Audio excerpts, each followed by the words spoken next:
social rules that completely baffle you? Do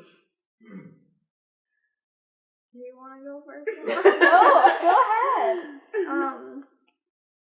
You can go small. You can say something. Yeah. Like social rules, basically just like any like gender roles. I'm like, why does everything have to just be so difficult all the time? Like, why can't we just live a happy life, be who we want to be? Yeah, that makes me upset. I'm not sure.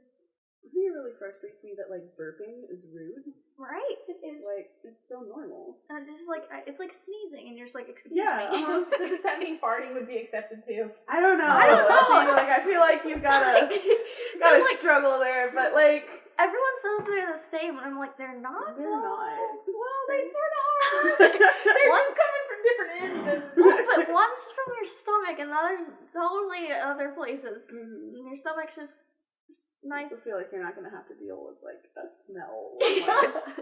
Well, I know some people where it's smelled yeah, true.